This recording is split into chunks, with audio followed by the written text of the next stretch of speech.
অসমৰ মানুহক যিদৰে সহায় কৰিছে সঁচাকৈ তাক দেখি আমি গৌৰৱান্বিত। ৰাতিপুৱাই আমিও ওলালোঁ বজাৰ চজাৰ কৰি স্কুললৈ বুলি, যিহেতু আজি আমাৰ সপ্তমটো দিন আৰু আজি সপ্তমটো দিন হিচাপে আমি গৈ আছোঁ নেপালী খুঁটিলৈ বিহুবৰৰ। তাত যি পৰিস্থিতি হ'ল আপোনালোকেতো জানেই। এয়া চাওক, গোটেই অৱস্থা নাই, কিন্তু অলপমান চাফা তাফা কৰি ৰাস্তাটো উলিয়াই দিছে, সেয়েহে আমি ভিতৰলৈ সোমাই যাবলৈ চেষ্টা কৰিছোঁ। চাওকচোন, ঘৰ গছ কি চাব, মানে গোটেই অৱস্থাই নাই একদম। স্থানীয় ৰাইজৰ যি বৰ্ণনা শুনিলোঁ, সঁচাকৈ মানে ক'বলৈ আৰু ভাষা নাই।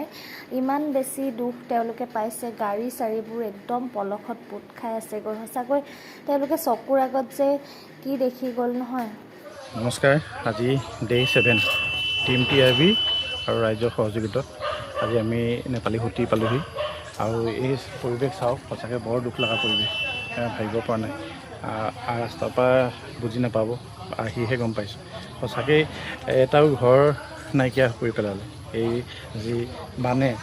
আৰু প্লাছ মানুহবিলাকক দেখিছোঁ, গৰুবিলাকক দেখিছোঁ, এতিয়াও বহুত এনেকুৱা হৈ আছে, গৰু কিছুমান আবদ্ধ হৈ আছে বা গৰু কিছুমান মৰিলে আৰু প্লাছ উপঙি আছে, সেনেকুৱা কিছুমান দৃশ্য দেখি পাইছোঁ।